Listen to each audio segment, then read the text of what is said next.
大家好啊，我是魏之超。今天我们要深度解读的书叫做《欧洲你个垃圾》，副标题是美国为何必须拒绝一个垂死大陆的失败理念。这个书名真不是我恶搞啊，英文书名就叫做 Euro Trash 欧洲垃圾。结合这本书里表达出来的那种非常强烈的情绪呢，我觉得翻译成欧洲你个垃圾基本上就是直译啊。从这个书名你也能感受到作者的语气有多强烈，有多不留情面。作者大卫·哈萨尼是一位美国资深的保守派评论员，他常年为《国家评论》、《华盛顿观察家报》这些媒体撰稿。他这本书是2021年出版的，那个时候呢，正是美国国内的左翼政客和知识分子疯狂吹捧欧洲模式的时期。比如说非常著名的那位参议员伯尼·桑德斯，他就总爱拿北欧的福利国家说事。桑德斯做梦都想把美国改造成北欧的福利国家。哈萨尼这本书呢，就是直接朝他们开炮。他说欧洲其实根本就不是你们眼里的天堂，你们对于欧洲的吹捧，对于美国的贬低存在各种扭曲。他在这本书里用了大量的数据和案例，逐一去拆解那些常见的欧洲神话。比如说让美国的左派们羡慕不已的欧洲的免费医疗、欧洲的高福利，还有欧洲的所谓多元文化和包容，这些东西如果深挖下去，其实都非常不堪。欧洲在经济、文化、社会各个层面其实都已经出了大问题，却被美国的一些精英给浪漫化了。这是我们频道理解欧美大决裂这个选题的第3本书了。之前的第一本书《欧洲的奇怪死亡》是欧洲内部的保守派的文化反省。第2本书《天堂与权力》呢，是美国的政治学家的地缘战略分析。那2本书的视角都比较集中，而这本《欧洲你个垃圾》是对欧美分裂的一种全景式的扫描，它覆盖了各种议题，包括医疗福利、移民、文化多元、言论自由、经济活力、官僚主义等等等等。作者哈萨尼几乎是把欧洲当代问题的全家桶都给端了出来。所以呢，我觉得这本书是对前2本书的很好的补充。当然这本书跟欧洲的奇怪死亡那本书有一点是类似的，他们都是非常旗帜鲜明的保守主义立场。但就像我之前说的，我之所以跟大家分享这一系列书，是因为我想要理解欧美正在越来越走向分裂这样的一个现实。所以不是说今天这本书里提到的数据案例一定都无懈可击，而是它能够帮助我们去理解为什么今天在大西洋另一端的美国里会有相当一部分人，特别是保守派群体，会对那个看起来岁月静好的欧洲抱有如此深的敌意和鄙视。这背后其实有一套完整的，但与主流媒体的那套叙事完全不同的价值观。欧洲你个垃圾这本书就是我们理解这种价值观冲突的很好的一个窗口。那接下来呢，我会把书里的内容提炼成4个角度来讲，分别是戳破欧洲高福利的神话，揭开宽容的假面，透视监管的噩梦，以及哀悼言论自由的黄昏。那我们就先从让无数的美国左派魂牵梦绕的欧洲高福利社会开始扒起。如果你经常关注欧美政治你一定就会发现一个有意思的现象，那就是美国左派对于欧洲，尤其是北欧，有一种近乎宗教般的迷恋。丹麦、瑞典、挪威这几个地方在他们口中就是人间天堂，那里没有残酷的竞争，只有从摇篮到坟墓的体贴照顾，没有天价的医疗账单，只有免费的公立医院，没有悬殊的贫富差距，只有高度平等的福利社会。伯尼·桑德斯就公开喊话，美国应该向丹麦、瑞典、挪威学习。连民主党温和派的彼得·布蒂吉格也曾经感慨过，实现美国梦最好的地方其实是丹麦。但在哈萨尼看来这种憧憬不仅是一种误解，简直就是胡扯。首先我们要搞明白一个事实，那就是北欧国家究竟是靠什么发家的。在美国左派的叙事里呢，北欧的成功是因为他们实施了所谓的民主社会主义。但是讽刺的是，最反感这个标签的恰恰是北欧人自己。早在2015年，面对美国政客们的不断碰瓷，时任丹麦首相的拉斯穆森就坐不住了。他在哈佛大学演讲的时候专门停下来辟谣，严正声明丹麦是一个资本主义的自由市场经济体。北欧国家之所以能够维持高福利恰恰是因为他们在经济制度上比美国还要更加资本主义，更加拥抱自由市场。你去看数据就明白了，在世界银行的营商便利度排名里，丹麦高居全球第3，仅仅次于新加坡和新西兰，把美国都甩在后面。在传统基金会的经济自由度指数里，丹麦同样是名列前茅。北欧国家没有法定的最低工资，没有繁琐的行业管制，对自由贸易的热情甚至让很多美国人都自愧不如。换句话说，北欧模式的真相是，他们用极度自由的资本主义方式去赚钱，然后再用极度高昂的税收去分钱。问题在于，美国左派只看到了后半段的分钱，却无视了前半段的赚钱。他们一方面想在美国复制北欧式的高福利，另外一方面又想打压企业，增加监管。哈萨尼挖苦说，这就像你羡慕举重冠军的肌肉，却拒绝学人家天天去健身房撸铁，只想着学人家饭后一勺蛋白粉，这可能行得通吗？而更加关键的是，即便是北欧自己，这套高福利模式当年也几乎把他们搞垮过。哈萨尼带我们回顾了一段很少被人提及的历史。瑞典在19世纪末到20世纪中叶曾经奉行过纯粹的自由放任资本主义，那个时期的经济增长速度是全球最快的，积累下了非常深厚的家底。1970年的时候，瑞典已经是世界第4富裕的国家。可就在那之后他们开始膨胀了，他们疯狂推进大政府高福利。结果呢？结果简直就是灾难。从1970年到90年代初，瑞典的经济增速直线掉队，居然落后于意大利、法国、英国这些国家。企业因为税负过重纷纷出逃，其中就包括鼎鼎大名的宜家。宜家创始人因为不堪瑞典的重税，先逃到丹麦，最后定居瑞士。到了90年代，瑞典人自己都受不了了，他们不得不痛定思痛，接连实施市场化改革。他们削减福利，降低税收，引入私立学校券，废除遗产税和财富税。也就是说，瑞典最终意识到福利主义走不通，又重新回头拥抱了市场经济。所以哈萨尼说，美国左派眼中那个美好的北欧模式，其实恰恰是北欧人自己在上个世纪就吃过大亏，并且努力纠正的老路。如今北欧在商业自由度上甚至比美国更加资本主义，而某些美国的精英却还在鼓吹那些北欧人自己都已经放弃了的政策，这难道不荒谬吗？如果说北欧国家能够在高福利的悬崖边及时刹车，那么欧洲大陆的其他国家的那些福利盛宴又是怎么样撑下来的呢？哈萨尔尼给出的答案跟我们之前讲完的《天堂与权力》那本书的观点是一致的，那就是欧洲的繁荣很大程度上是美国人在当冤大头。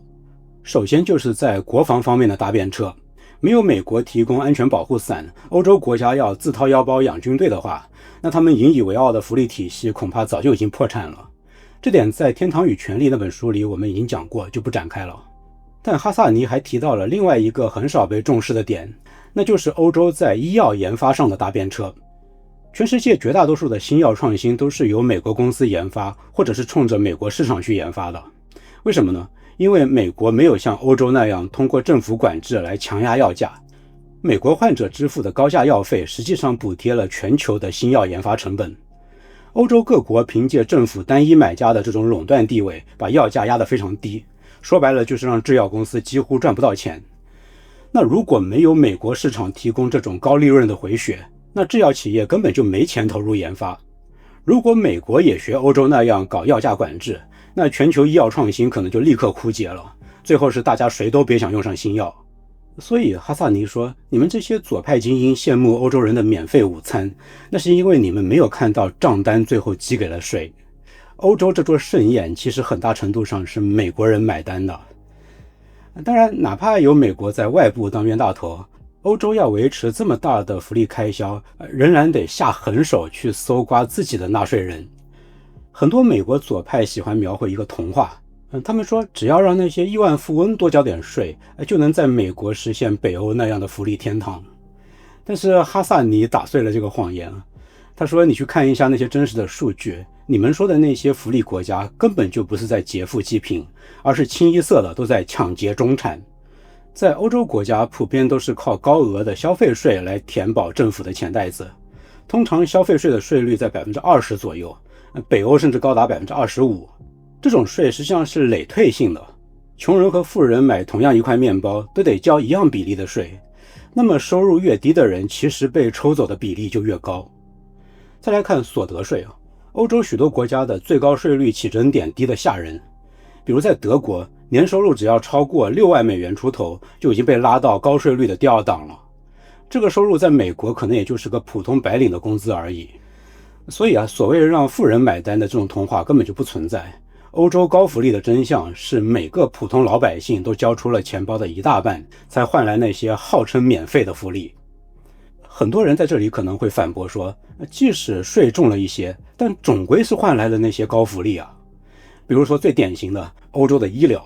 我们欧洲的医疗可是免费的哦，而你们美国人自己骂美国医疗的书叠起来都得有一座山那么高了吧。但这恰恰是哈萨尼在书里火力最猛的地方。他说根本就没有真正的所谓的免费，如果有，那你支付的代价通常比钱更加昂贵。你为这份免费支付的是你的尊严、你的时间，甚至是你活下去的机会。我们先来看被英国人视为国宝的国民医疗服务体系，简称 NHS。 表面上的确每个英国人都享有免费医疗，但实际上这个系统已经变成了一个充满官僚主义和低效率的噩梦。首先就是今天已经成了英国医疗名片的现象，无休止的排队。你想做一个白内障手术吗？对不起，先排队1年。由于等待时间过长，成千上万的英国患者在排队过程中视力遭受到了不可逆的损伤，有一些甚至彻底失明。你想要置换髋关节吗？对不起啊，排队时间也以年为单位。而在美国，这些手术通常几周之内就能够安排。今天有一种叫做走廊医疗的现象已经成了常态，成千上万的病人在急诊室的推车上等待入院，有些甚至要等超过1天时间。如果你不幸得了一些重症，比如说癌症，那情况就更加可怕了。在美国，一旦确诊，治疗通常会在几周内就开始，但是在英国有一个叫做 NICE 的机构，是国家健康与护理卓越研究所的简称。这个名字听起来很美好啊 ，NICE， 但是它的实际功能却极其冷血。它负责计算你的命值多少钱，它使用一种叫做质量调整生命年的指标来决定一种药是否值得报销。如果你的治疗费用超过了某个阈值，那对不起，国家觉得就你不划算，那你只能自己想办法。结果就是在2011年到2018年间上市的抗癌新药里，美国患者能够用到其中的 95%， 而英国患者只能够用到 74%。如果你生活在希腊，这个比例只有可怜的 8%。 所以欧洲的所谓的免费医疗本质上是配给制，是政府决定怎么样去分配医疗资源。当然，政府不是不愿意提供最好的治疗，而是根本就负担不起。我们看一看最能够体现医疗硬实力的指标——癌症生存率。在绝大多数癌症类型上，美国的5年生存率都显著高于欧洲国家。无论是乳腺癌、前列腺癌还是结肠癌，美国的生存率都遥遥领先。哈萨尼还提到，有一个数据经常被用来批评美国医疗，那就是美国的婴儿死亡率远远高于欧洲。但其实呢，这背后藏着一个统计学上的猫腻。在很多欧洲国家，如果一个早产儿出生的时候体重过轻，或者出生后不久就夭折了，他们往往不会被计入活产，而是被归入死产或者自然流产。但是在美国呢，只要婴儿出生的时候有一丝生命迹象，无论多么早产，都会被计入活产，医生会尽最大努力去抢救。欧洲的数据之所以那么好看，是因为他们把很多孩子直接从分母里拿掉了。所以当我们把这些因素综合起来看，所谓的欧洲的医疗天堂其实也是漏洞百出。你确实有医保，但可能用不上最新的救命药；你确实不用付账单，但你可能在排队中等死。那综合刚才提到的这些信息呢，哈萨尼的观点非常鲜明。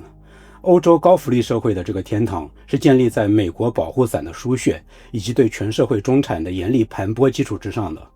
而真的赚到钱的那部分靠的也不是欧洲模式，而是比美国还美国的资本主义。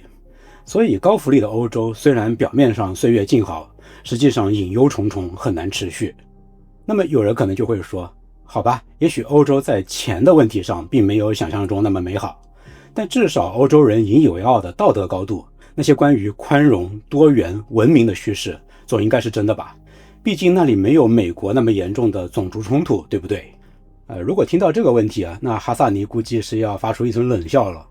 因为在他看来，相比于经济上的肥皂泡，欧洲在社会和文化上的虚伪才是更加触目惊心的。这就来到了我们今天的第二部分揭开欧洲宽容的假面。一直以来，欧美的主流舆论喜欢这样来对比：美国是一个种族歧视非常严重、充满仇恨和撕裂的国家，而欧洲是多元文化的灯塔，各色人种、各种信仰在那儿和平共处，充满文明气息。但是哈萨尼在这本书里抛出了一连串的数据和事实，直接打脸了这些浪漫幻想。他认为美国的民族大熔炉这种模式并没有失败，反而是全世界最成功的融合典范。而欧洲鼓吹的所谓多元文化主义其实已经彻底破产，而且正在酝酿非常巨大的风险。我们先来看最直观的数据对比。如果美国真的是种族主义的地狱，那按理说美国的少数族裔他们的境遇应该比欧洲差得多，没错吧？可事实恰好相反。就拿非裔群体来说，在欧洲生活的黑人远没有在美国的黑人过得好。有一个标志就是住房，在欧盟国家，非洲裔居民的房屋自有率平均只有可怜的 15%， 大多数人一辈子只能蜗居在政府提供的廉租房里。而在美国，非裔家庭的住房自有率超过 40%， 这就意味着大量的黑人已经跻身中产，有了自己的房产。房子不仅是财富象征，更代表一个群体融入主流社会的程度。这两个数字一对比，高下立判。然后再来看就业和社会地位。在美国，你能够看到黑人 CEO、黑人将军、黑人法官，还有黑人总统。但是在欧洲呢，少数族裔，尤其是来自于中东和北非的移民后代，往往成为永久的底层。他们不像在美国那样拥有奋斗逆袭的机会。很多人世世代代被困在贫民社区，靠福利勉强度日，看不到向上流动的希望。哈萨尼引用研究指出，如果把美国的黑人单独算作一个国家，那他们的整体富裕程度是能够排进世界前列的，远超大部分欧洲国家。这说明美国社会的流动性依然是世界第一的，即使的确还存在很多种族问题，但美国社会也为少数族裔提供了相当可观的上升通道和机会。相反，欧洲那些自诩进步的国家，他们的歧视反而是更加的根深蒂固。美国西北大学的一项跨国研究发现，欧洲雇主在招聘的时候的种族歧视其实比美国更加严重，法国和瑞典的情况尤其恶劣。更加讽刺的是，布鲁塞尔作为欧盟总部的所在地，天天高喊多元一体，可是欧盟机构里雇佣的少数族裔比例低得可怜，不到 1%。2019年之前的欧洲议会751名议员里，有色人种只有17位。反观那个被欧洲人视为霸权机构的北约，由于深受美国影响，反倒成了布鲁塞尔城里种族最多元的国际机构。这难道不是巨大的讽刺吗？更加可怕的可能还不是歧视和不平等。哈萨尼指出，在欧洲很多城市光鲜外表的背后其实已经出现了大片的禁入区，也就是政府实际上已经丢失了控制权的地带。欧洲政客们都极力否认这个词，但是生活在当地的人都心知肚明。无论是在法国、瑞典还是比利时、德国的大城市郊区，都存在着这样的法外之地。其中最典型的是法国，在巴黎、马赛这些城市的周边有一片片移民聚居区那些地方法国的世俗法律其实已经是名存实亡了，取而代之的是当地的帮派或者宗教极端势力的规则。连警察和消防员都是不敢轻易进入这些地区的。如果有人拨打了报警电话，救护车和警察常常需要全副武装的防暴警察开道护送才敢进去，那就更别提普通人了。这已经不仅仅是治安问题，这几乎已经是失去主权了。而欧洲各国政府为了维持表面上的文化多元这个声誉，他们为了不被扣上种族歧视的帽子，他们就长期对这些区域睁一只眼闭一只眼。实际上这等于默许了一个国中之国的存在，他们是以宽容之名行绥靖之实。结果就是所谓的多元共存，实际上已经变成了族群隔离和治安真空。现在这种放任的恶果正在反噬，比如说瑞典近年来的治安崩坏，帮派暴力和爆炸袭击在瑞典频繁发生。瑞典曾经是世界上最安全的国家之一，如今居然被一些统计称为欧洲的强奸之都。而瑞典政府的选择是当鸵鸟，他们干脆不再统计罪犯的族裔背景。在英国，类似的问题同样存在，甚至一度出现过所谓的穆斯林巡逻队的极端现象。一群宗教激进分子在伦敦某些地区的街头游荡，骚扰那些喝酒的人、穿着暴露的女性，或者看起来是同性恋的情侣。他们声称这些地方是伊斯兰沙里亚法的管辖区。如果说移民融合的失败是欧洲的新伤口，那么反犹主义的回潮就揭开了欧洲的旧伤疤。二战之后，欧洲人口口声声喊着要让二战纳粹德国对待犹太人的那些暴行永远不再发生，但现实极其讽刺，今天的欧洲对犹太人来说，可能比过去几十年的任何时候都更加危险。在法国，有些犹太学校必须有全副武装的士兵24小时守卫，还发生过犹太老人被暴徒闯入家里残忍杀害的案件。在德国这个对大屠杀负有历史原罪的国家，反犹情绪同样也是死灰复燃。德国官方竟然建议犹太公民在某些区域最好不要戴传统的鸡帕小圆帽，以确保安全。更加糟糕的是，欧洲的反犹浪潮往往披着一层政治正确的外衣。比如德国的一家法院竟然判决往犹太教堂投掷燃烧弹不算反犹仇恨犯罪，而只是对以色列政策不满的一种政治抗议。哈萨尼对这些现象的评论与《欧洲的奇怪死亡》那本书的作者道格拉斯·莫里的观点出奇的一致。他说，这不仅仅是政策的失败，更是灵魂的迷失。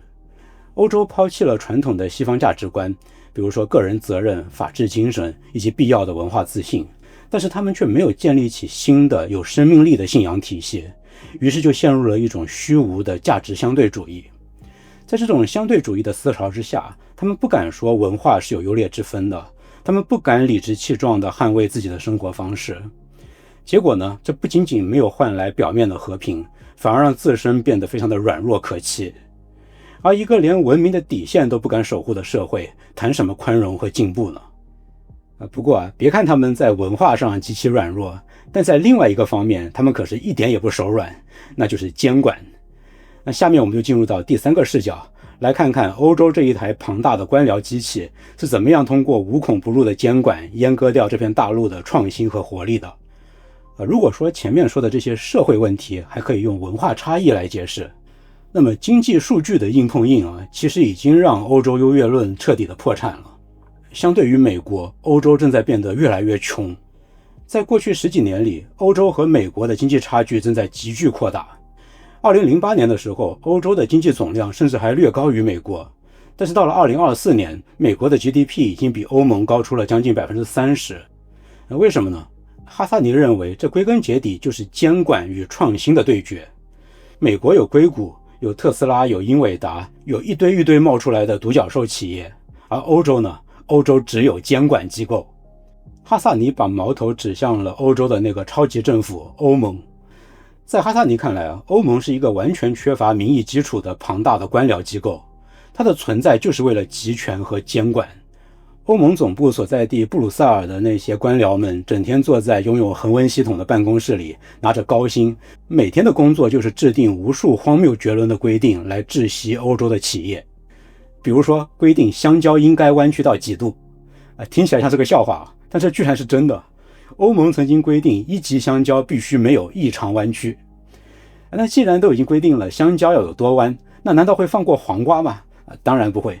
黄瓜如果不够直，也不能算1级品。欧盟的官僚为了环保，甚至规定了咖啡壶的待机模式必须是几分钟。英国有一座教堂，以前换灯泡，附近找一个工人爬梯子上去拧上去就行了。后来因为欧盟出了一个高空作业指令，这个指令直接禁止了这种所谓的危险行为。结果为了换个灯泡，教堂不得不花$2000搭建脚手架。这在旁人听起来很好笑，但是对于所有欧洲的创业者、创新者来说，那简直就是噩梦了。凡事先填一大堆的表格去审批，任何创新的萌芽都极有可能被官僚的这些繁荣缛节捂死在摇篮里。欧洲的监管细如牛毛，让中小企业根本就没有办法生存，只有那些雇得起非常庞大的合规团队的大企业才能够勉强维持。这就导致了一个结果，欧洲变成了创新的荒漠。最近这几十年，我们几乎很少听说欧洲在引领什么科技潮流。回顾过去几十年改变世界的科技公司，什么谷歌、亚马逊、特斯拉、Facebook， 还有更早的微软、苹果，几乎都是美国公司。现在还有一堆的中国公司紧随其后。那欧洲呢？欧洲这方面就是寥寥无几了。哈萨尼查了数据，全球市值排名前30的互联网公司里，美国占了18家，欧洲只有1家，来自瑞典的 Spotify 只有这一个独苗。福布斯列出的全球顶尖科技公司的名单里，欧洲甚至被归为其他这一类，是跟非洲归为一类去统计的。欧洲人又不笨，欧洲很多名校的科研实力也非常强，可为什么就是出不了硅谷级别的这种创新集群呢？最有力的解释就是监管实在是过度了。但哈萨尼说，除了监管过度，还有一个重要原因是欧洲的文化讨厌风险。在美国，失败被视为通向成功的阶梯。硅谷有一句非常著名的口号，就是快速失败，打破常规。而在欧洲呢，失败是一种耻辱。创业本来就是高风险的，那在这种文化氛围之下，创业就成了一种无法承受的高风险了。这就导致欧洲人更加愿意去大公司打工，享受那种雷打不动的5周带薪年假，而不是去车库里没日没夜的捣鼓各种研发。哈萨尼说，欧洲人选择了安逸，也就选择了平庸。这就是哈萨尼笔下的欧洲经济。他就像是一个只有老本可吃的没落贵族，靠祖上自由市场时代的老本，勉强维持着庞大的福利机器的运转，却早已失去了创新的动力和增长的引擎。那下面呢，我们就转入到最后一个视角，自由的黄昏，也就是欧洲愈演愈烈的对言论自由的限制。这可能是让美国的一些保守派最恐惧的部分。马斯克几乎天天都在发推骂这个。哈萨尼认为，欧洲与美国在言论自由的理念上存在一种本质区别。在美国，言论自由是一项针对政府的消极权利，就是国会不得立法侵犯它，是冲着政府去的。但在欧洲，言论自由是被当作政府赐予公民的一种恩典，一种特许。许多欧洲国家涉及言论自由的法律条款中都有例外条款，也就是都有个但是，或者很多个但是。你是有言论自由，但是如果你触犯了1、2、3、4、5、6、7、8、9、10，那对不起，那政府就有权收回这种自由。二战种族屠杀的阴影让欧洲很多国家都制定了非常严苛的仇恨言论法。最初的目的呢，是防止纳粹思想死灰复燃，听起来当然是无可厚非啊。但是到了今天，这些法律越来越演变成了压制意见、压制所谓不正确言论的工具。以英国为例，如果你在网上发布了被人举报为冒犯性的言论，那警察是真的可能会登门逮捕你的。马斯克就非常热衷于转发这一类案例。在德国，社交媒体平台如果没能在24个小时之内删除那些被举报的所谓的仇恨内容，那么他们就会面临巨额罚款。